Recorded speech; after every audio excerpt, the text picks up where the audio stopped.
ഒരു സന്ധ്യയായിരുന്നു അത്. നഗരത്തിരക്കുകൾ പതിയെ ശാന്തമാകുന്ന നേരം. സൂര്യൻ പടിഞ്ഞാറൻ ചക്രവാളത്തിലേക്ക് താഴ്ന്നിറങ്ങുമ്പോൾ ആകാശം കടും ചുവപ്പും സ്വർണ്ണവർണ്ണവും കലർന്നൊരു ബ്രഷ് സ്ട്രോക്ക് പോലെയായി. റോഡരികിലെ മരങ്ങൾ കാറ്റിനൊപ്പം നിർത്താതെ ഇളകിക്കൊണ്ടിരുന്നു, കടന്നുപോയ കാലത്തിന് താളം പിടിക്കുന്നത് പോലെ. അങ്ങകലെ ഒരു ക്ലോക്കിൽ മണി മുഴങ്ങി. സമയം മുന്നോട്ട് കുതിക്കുന്നു എന്നതിൻ്റെ ഒരു ഓർമ്മപ്പെടുത്തൽ. മേശപ്പുറത്തെ കലണ്ടറിലെ അവസാന താൾ കടന്നുപോയ ഒരു വർഷത്തെ ഓർമ്മിപ്പിച്ചുകൊണ്ട് കാറ്റിൽ മെല്ലെ ഒന്ന് വിറച്ചു. അവിടെ ജനലരികിൽ ഓർമ്മകളുടെ ഭാരം പേറി ഒരാൾ നിന്നു.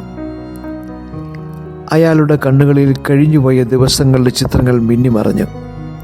ഇതാ 2025 അവസാനിക്കുകയാണ്. അയാൾ പതിയെ മന്ത്രിച്ചു. ഒരു വർഷം, വെറും 365 ദിവസങ്ങൾ എന്ന് പറഞ്ഞ് തള്ളിക്കളയാൻ അത് എളുപ്പമാണ്. എന്നാൽ ആ ദിവസങ്ങൾക്കുള്ളിൽ എത്രയോ ജീവിതങ്ങൾ, എത്രയോ പോരാട്ടങ്ങൾ, എത്രയോ നിശബ്ദ പ്രാർത്ഥനകൾ, എത്രയോ നനച്ചിരിക്കാത്ത വഴിത്തിരിവുകൾ ഒളിഞ്ഞിരിക്കുന്നു.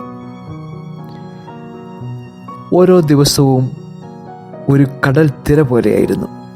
ചിലത് ശാന്തമായി വന്നുപോയി, ചിലത് തീരം വിഴുങ്ങുവാൻ പാഞ്ഞെടുത്ത് നമ്മെ പിടിച്ചു കുലുക്കി.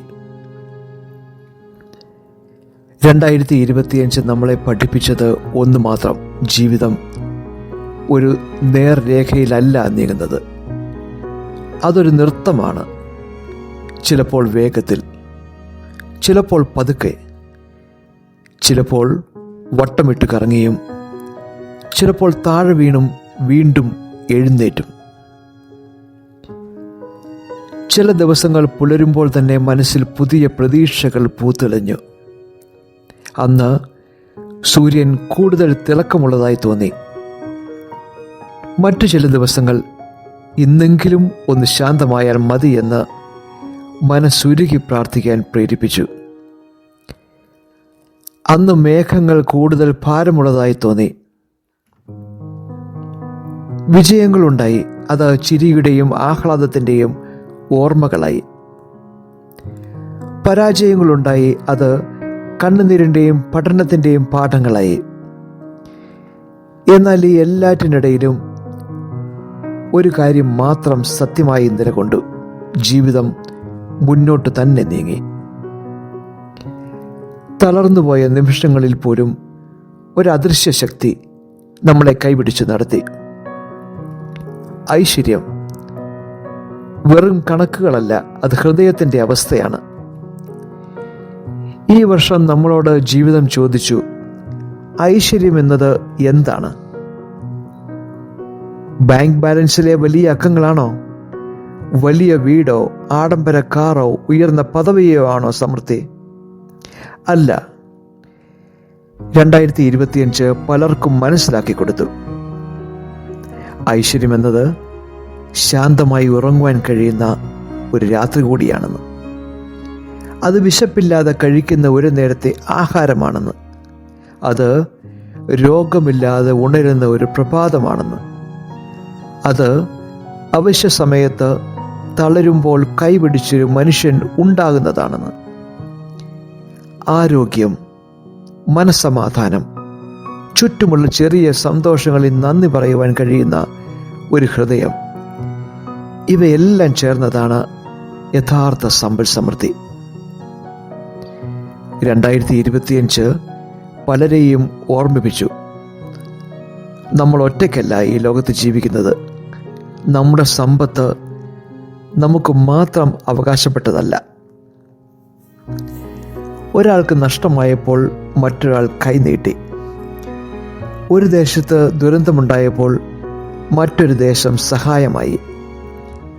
ചെറിയ സഹായങ്ങൾ, നിശബ്ദമായ സംഭാവനകൾ, ഒരു പുഞ്ചിരി, അവ ലോകത്തെ കുറച്ചുകൂടി മനുഷ്യ സഹജമാക്കി.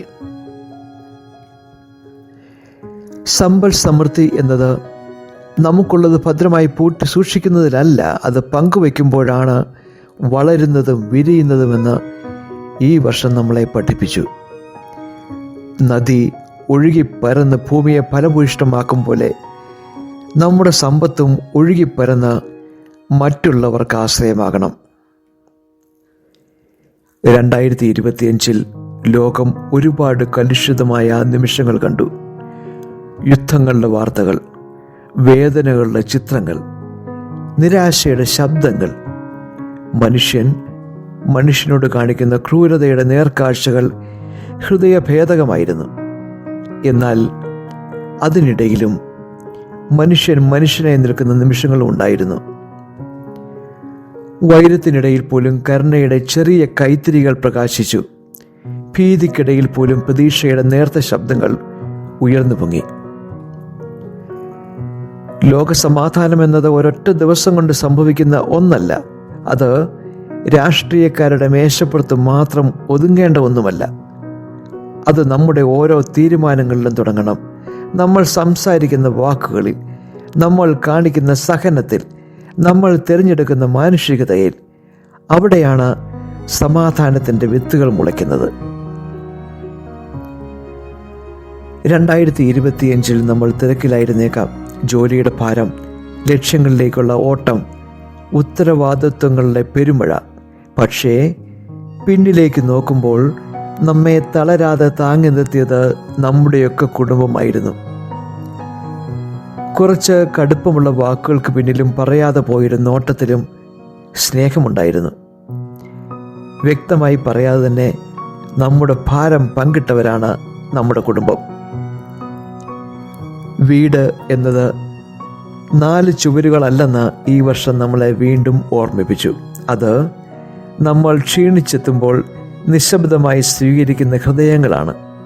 പരിഭവങ്ങളില്ലാതെ ചേർത്ത് പിടിക്കുന്ന സുരക്ഷിത താവളമാണ്.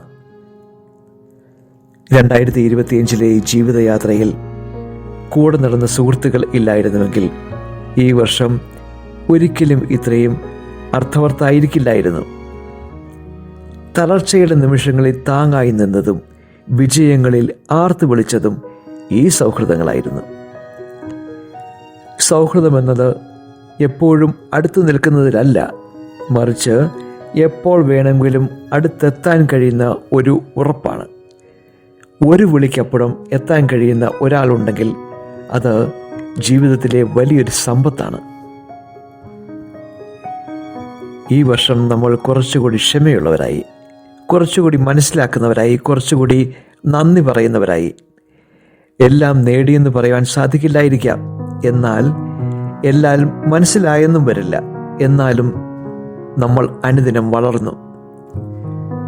നമ്മൾ കുറച്ചുകൂടി നല്ല മനുഷ്യരായി മാറി. അതുതന്നെയാണ് ഏറ്റവും വലിയ വിജയം. 2025 അവസാനിക്കുകയാണ്. നിശബ്ദമായി ഒരു അധ്യായം അടയുന്നു. ഈ വർഷത്തോട് നമ്മൾ ഓരോരുത്തരും പറയേണ്ടത് ഇതാണ്: നിനക്ക് നന്ദി. നീ തന്ന പാഠങ്ങൾക്കായി, നീ നൽകിയ അനുഭവങ്ങൾക്കായി, നീ എന്നെ ഞാനാക്കിയതിന്. പുതിയൊരു വർഷം മുന്നിലുണ്ട്. പുതിയ പ്രതീക്ഷകളോടെ, പുതിയ സ്വപ്നങ്ങളോടെ. കാലം ഒരു നദി പോലെ ഒഴുകുകയാണ്. പുതിയ തീരങ്ങളിലേക്ക്, പുതിയ കാഴ്ചകളിലേക്ക്. നമുക്ക് ആശംസിക്കാം.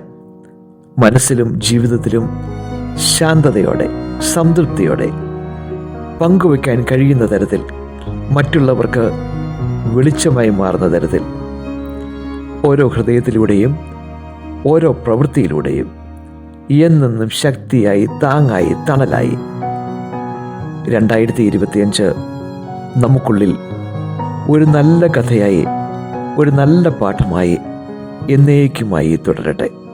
ആശംസകൾ.